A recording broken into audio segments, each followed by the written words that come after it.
Hello, everyone, and welcome to another episode of Respecting the Beer. My name is Decker, and Gary would have been here, but the sun was shining, and he is out collecting all the sunshine that he can that we missed during the wintertime. So most likely in Lithuania or some random country. Remembering with his photographic memory where he was, exactly how he was, why he was. And that's why we love him. As you've heard, we've got Allison and Bobby here, the owners of McFleshman's Brewery here in Appleton, and coming to us live from the East Coast, Pennsylvania, we've got Jen and Wendy Yuengling of the Yuengling Brewery. It is so exciting to have you on the podcast and also here in Wisconsin. How's it going? Yeah, good. Yeah, thank you for having us. Excited to be. It's too bad this is a podcast because you can't see my smile to be in the presence of brewing royalty. So it's exciting to get to chat with y'all. That's all. I'm just going to nerd out right now. I'm a fangirl. I think it's awesome that we have such a historical moment here. Yeah. And that is one of the coolest things about Yuengling, America's oldest brewery. Right. And now it continues. Mm-hmm. So if you guys want to tell us a little bit about how the continuation is going for you, that would be very interesting. I feel like maybe the 30-second elevator ride isn't enough, but maybe what's maybe their background first? Sure. The full history in a not so 30-second nutshell. Yeah, I'll start with myself. I'm Jennifer Yuengling. I started at the brewery shortly after college, and it was at a time when we were going through a huge growth trajectory. The craft brewing industry was doing quite well. It was the early 1990s. Our dad had taken over the company in 1985. So he was in the business then for about 7-8 years after he had stepped away for a while in the early 1970s. And, our dad needed to make some decisions of capital investment. The demand was way more than we could sustain from a production standpoint. So he sat down with Wendy and myself and our other two sisters and basically wanted to gauge our commitment to the family company. And I was the first one that came in. I had just finished grad school. I had gotten my psychology degree, which is always good to have in family business, I think. It's managing people in the end, which is totally psychology. Yeah, and I gravitated towards the operations side. So right now I oversee our two breweries in Pottsville, Pennsylvania, and we have one in Tampa, Florida. Work very closely with all of our plant personnel, and I work on scheduling for our PA-based breweries, bottom line is making sure our wholesalers are getting the beer they ordered because we're brewing, packaging, and shipping in the right manner for them. Yeah. You glossed over 150 years by my math. Yeah. You started in 1985, right? In your story. So our dad he left the business for a bit in the early 1970s, and then our grandfather became ill in the 1980s. So he came, he took ownership in 1985. Got it. That's so cool. Where did it all begin? You guys must tell the story on the tour. Like how I'm assuming they're not the ones giving the tour. Well, not you personally, but yeah, as a company. Back in the day, we actually did. So I can give you my short background. I'm Wendy. I've worked for the brewery since 2004. So I didn't initially take the bait like Jennifer did and our sisters, Debbie and Cheryl. They all went right back to work for the brewery right after graduating college. And I worked outside of the business for a little bit on the marketing side. But I've been at the company now for over 20 years. And we did all come up in the family business. When we were growing up in Pottsville, Yuengling was a small town brewer. We probably sold in 2 or 3 states at the time, maybe 5 or 6. And, we all worked in the brewery over our summers in high school and college. And our dad was smart in exposing us to the business on the tour side. So we got to see people coming to visit America's oldest brewery, but really start to learn the magnitude of the brand and the significance of our history. We're 6th generation in the family business. And I think that's something that none of us take lightly. The 4 of us are very proud of the fact that we're able to keep the family business going through our generation and into future generations. That's something that is really special to us and the employees that work here. I think too, we're old enough, I guess, to appreciate some of the lean years. So when we were growing up in the 70s and 80s, They were tough times for our company. I know we've heard stories about our grandfather, just hanging in there to keep the business alive and barely meeting payroll at the end of each week.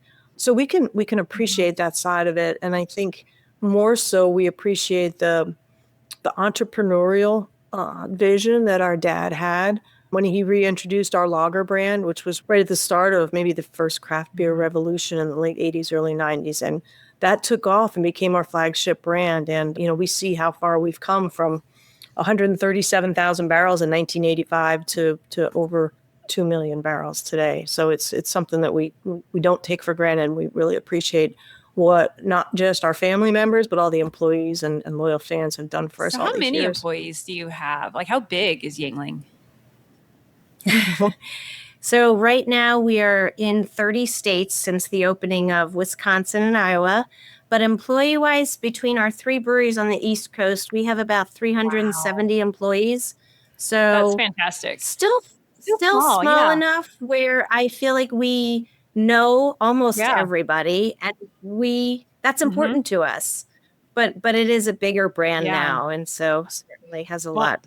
One of the fun things when Bobby told me that we were going to get to talk to y'all, I was so excited because we have a 7-year-old and she's been raised in the brewery. We opened the brewery the week I found out I was pregnant, and so it's like, so she and the brewery are basically sisters, and so we're excited to see the things that she learns along the way, and we don't hold back. Like, we're not, granted, she doesn't care about taxes right now, but she helps us fold the towels and she helps us, do some of the events. And so she's constantly with us. And so we're just kind of making the brewery just a constant in her life. For the record, I don't care about taxes right now either. Yeah, I have to, but I don't. But she's actually sitting in the back reading right now. That's wonderful. And then, if she eventually decides she wants to continue it, it's in her blood, and she sees the hard work and the blood, sweat, and tears that. But I also appreciate that we don't want to force her into it. So it sounds like all of you came back. So you go to college, but then you come back because you choose to, as opposed to like the family kind of puts pressure to like you have to. So that's an exciting return. Yeah, I think that's a key point to any family business and succession planning is exposure. Expose your children to it. Expose the next generation to it. Let them ask a ton of questions, but don't force it on them. And I know that's been, that's been key for myself, and I think for my sisters as well. And I think what we're finding with, the 7th generation as they're coming through, give them exposure, let them walk their way around and determine what their interests are. And hey, it's an opportunity for you. If you're interested, we're here for you, and you can come back in and find a place where you add value to the company. So follow-up question to that. So because it's just part of your blood, how hard is it when, especially in the shifting terrain of the craft beer industry right now, especially post-COVID, how hard is it to envision like the Yuengling of tomorrow compared to the Yuengling of yesterday? Yeah, I think it's tricky. I think it's a balancing act. And because we've endured for almost 200 years, there always had to be this element of innovating. But yet at the same time, after almost 200 years, like, we are very loyal and tied to our heritage and our tradition. So you don't want to stray from that too much, but yet you want to continue to stay relevant as consumers' tastes are changing. So I think it's a fine line that we try and walk. We've always kind of drawn a line in the sand that we make beer. We didn't get involved in things outside of traditional beer up until this point. And that was a choice that we made. We're the oldest brewery in America, and so we feel like we have a portfolio of great beers for everybody. But I think you have to figure out how to balance that innovation with also, your tradition. I feel like we're evolving too as a company in terms of, yes, we make beer and we're breweries, but we've undergone some expansion in outside of our Tampa brewery, what we refer to as our Tampa campus. And we built a restaurant there. It's our draft house and kitchen restaurant. This is right on site. And it's, we've been open for 3 years now, but we're learning that side of the business. But we're finding that we have different events there, whether it's our Eagle series, which are limited time offering brands that help draw people on site. And we offer special beer pairing dinners with that. We're re-energizing our tours for our Tampa brewery. So there's little things that we're trying to, grab little nuggets that we can expose our fans to and gain more business. What was it that got you to decide to expand? Because, your brand has always been like east of a certain river. It always felt like you couldn't go across this parallel or whatever. What was it that got you to say, okay, now we can move west? We can keep on doing that. Was it the Tampa brewery opening, or was it because everyone deserves to have our amazing beer? I would say it was more disciplined around the fact that we had 3 breweries on the East Coast.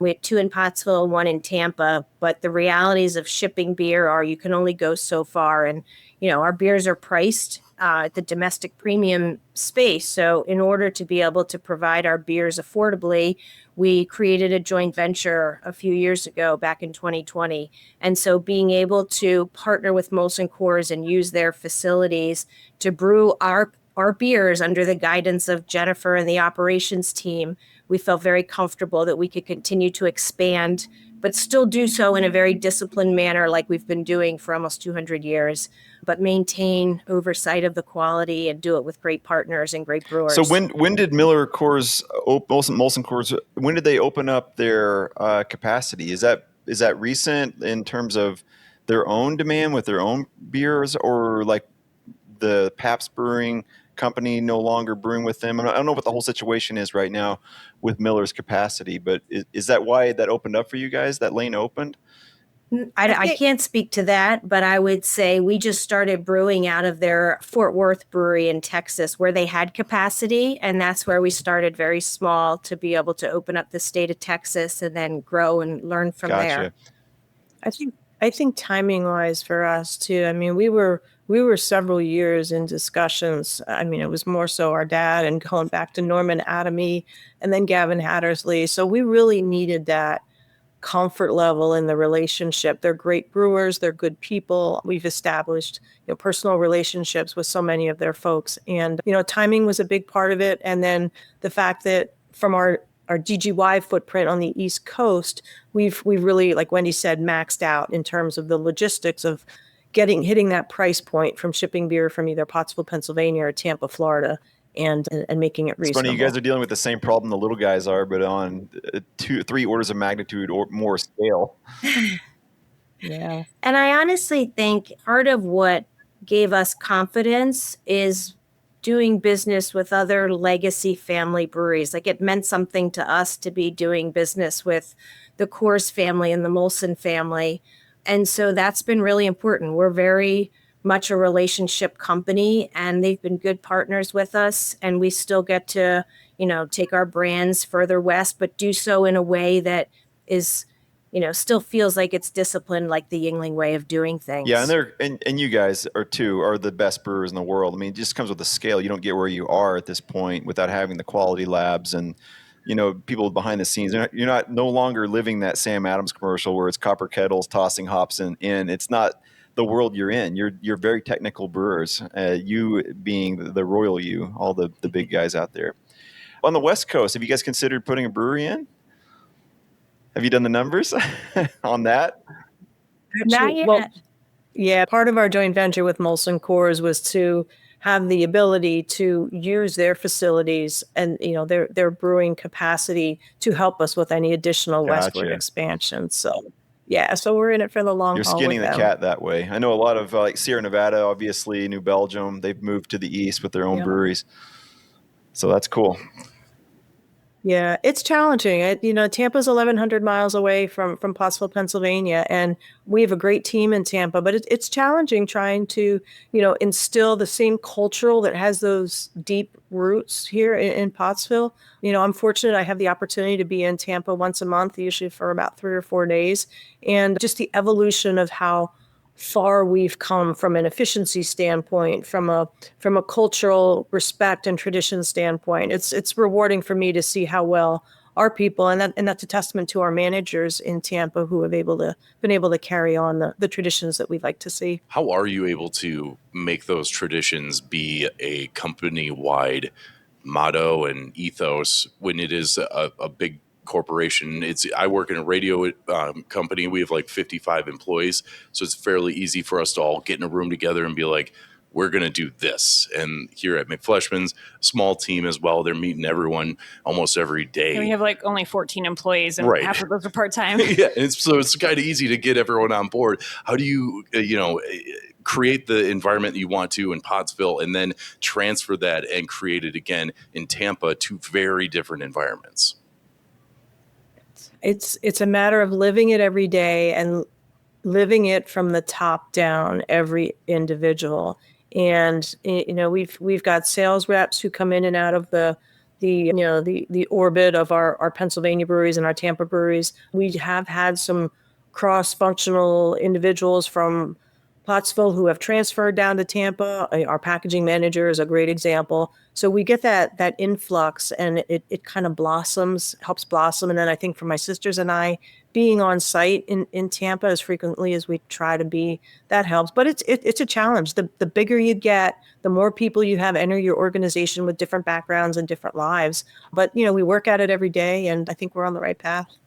And fortunately, between Jennifer and myself, our two other sisters, we've sort of spread ourselves across different areas of the organization, and we stay very involved. We're very hands-on in the company. We don't have a lot of layers here. People wear a lot of hats. And so we get to touch a lot of people and get to know them and build relationships. And it really does feel like family. Like, I genuinely feel that way when I say it. And even when we're hiring people, like almost anybody that comes into the organization, Jen sat in an operations interview, or I've sat in salespeople interviews. So we make sure we meet them and find the right people that understand our culture, because it is different. It's not for everybody, but we try and stay as active and involved as we can and spend as much time as possible across the business. I'm just going to fangirl once again and just make a comment on how wonderful it is to see women at the helm of a brewing industry company, and just especially of their scale, of your scale. Mm-hmm. We've had a lot of interviews with various breweries, very national brand ones and small ones as well. And it's typically male representation, which is frustrating because I think there is a having women involved can add a perspective that is just unseen in our patriarchal society. And beer has been dominated by it for so long. So it's just so refreshing and inspiring for me just to see that. So thank you for the work you do. Well, it's nice of you to say that. And it's funny because, it comes up a lot. We certainly had nothing to do with it. Our parents just happen to have 4 girls, and we've all been involved in the business and work really hard at it.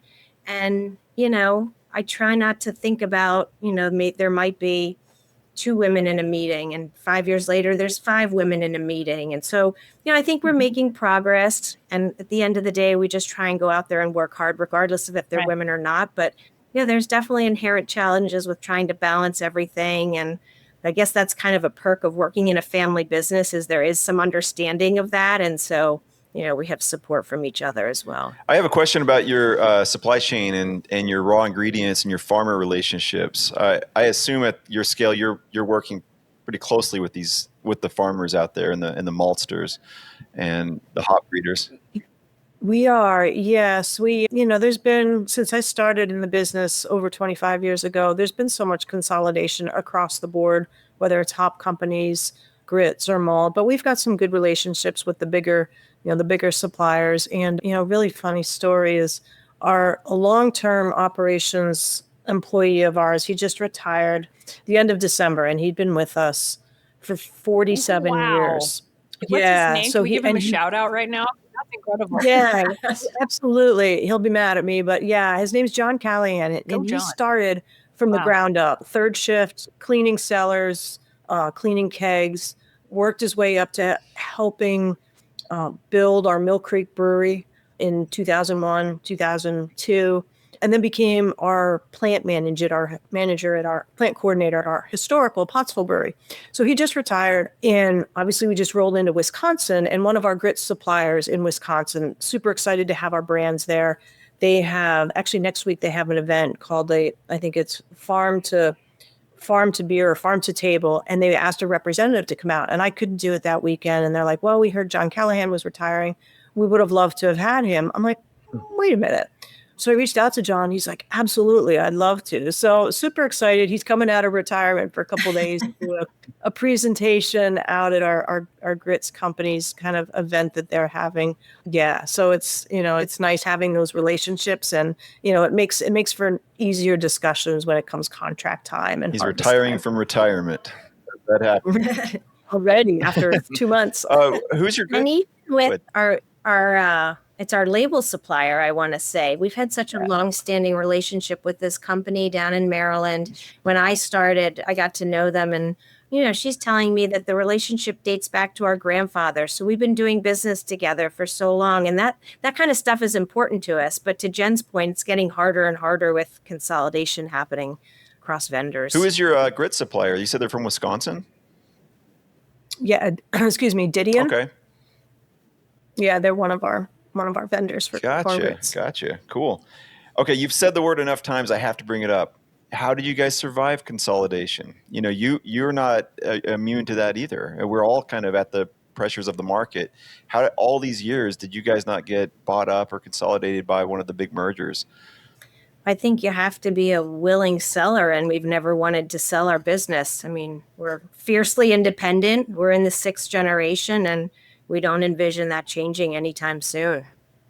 Our dad would tell stories of our lean years of 50s, 60s, 70s, and his father, obviously our grandfather, there was a buyer, and he asked them point blank, well, what are you going to do with our brewery? And we're like, well, we're going to close it down. And he's like, well, I'm not selling it to you then. You're going to leave us with a shell of a building. We're employing people here. We've been in business for over 150 years. So it's really a tribute and a testament to the generations before us who went through some really, really tough times, even Prohibition. You look at our 3rd generation owner, Frank Yuengling, and to have the fortitude to be able to diversify and just hang in there. What was that business like during Prohibition for you guys? So we, Frank Yuengling was able to pivot pretty quickly. We started making near beer. 1/2 of 1% alcohol was legal, kept his workers employed, did some real estate ventures, and then built a dairy across the street from our historic brewery and started making milk and ice cream products to get us through those Prohibition years. Did you have refrigeration infrastructure where you could move dairy and such? At that time, we did. And in fact, when the dairy ended up closing, it was a cousin of our family in the early 1980s. That they didn't want to have the business anymore. We actually brought over a couple of the engineers and powerhouse folks from the dairy and employed them at the brewery at that time. You guys talk about it being a family business and that you were brought back to the brewery. You went off to school and then you came back. What was it specifically that? Because you had a choice, you could have done any number of things, really. But what was it about working back at the brewery, keeping it in the family, that was like, I will do this if I can do X, Y, Z? I think it's just pride. I mean, because I didn't go right back to business. I wanted to work outside of the company. I wasn't ready to settle down and in that type of a job. I wanted to learn, and I really didn't pay too much attention to what was going on at the brewery during those years. And then I started to see, Jen and Debbie and Cheryl were in the thick of it as we were growing and expanded. And I started to see just the incredible opportunity that was there if you were involved in it. And that's when I decided to come back. And it's just it's an incredible pride, I think, that you have to just keep it going and just to be a part of it, a small part of it. This is going to keep going beyond us, and to be able to play a role and keep the business healthy is an unbelievable obligation. Have you guys heard of August Schell from Minnesota? They're a young pop. Yeah. They're 1860s when they were born, but they have a story that is so similar to yours as they tell it. They're 5th generation now, and they talk about how they were required to go off to experience the world. They weren't just allowed to; they were required to. But then they gravitated back and took over one generation after the next. So anyway, I'm just making a note of that. I've heard them tell their story, and it sounds so much like what you guys are telling right now. Nice. I think we did a collaboration event with them and a few other legacy brewers this was a few years ago, back in Philly. And I think they participated, and a few other, I'll say smaller craft breweries that were still around at the time. Do you remember that, Jen? I vaguely do. I don't recall being a part of it, but yeah, we have one of our lead brewer at our Pottsville plant stays in touch with some of the personnel at Shell's. I think he met with them when he went to an MBA class several years ago. This reminds me several years ago when we were courting some distributors, our manager at the time had written out like kind of the history of the brewery for us, and not necessarily for me and Bobby, but for some of the other employees, just so they could, answer any possible questions that the potential distributors would have. And she hands us the list, and I kind of look at her, inquisitively, like, why do I need this? And she goes, oh, well, just to, keep everything fresh in mind. I was like, I know every nook and cranny. And so there's something, and so to say that it's pride, like there's also just this, like you're woven into the fabric of the story. You saw it all develop, and it's just when you're genetically bonded to it. And it's weird, but like I think back to all the struggles that we've had, and in a heartbeat, I'm like, yep, this is what we chose. This is what we did. Cause when you're on the front line, that's just your day-to-day operations. And so it almost becomes like an extra member of the family is how we consider the brewery for us. And it sounds kind of similar to y'all. Like it's always been this like extra important uncle that's always there, ever present. Well, to Jen's point, when we were younger, our dad was not involved in the brewery. Our grandfather was running it at the time, but he grew up in the business. It's very much, his life.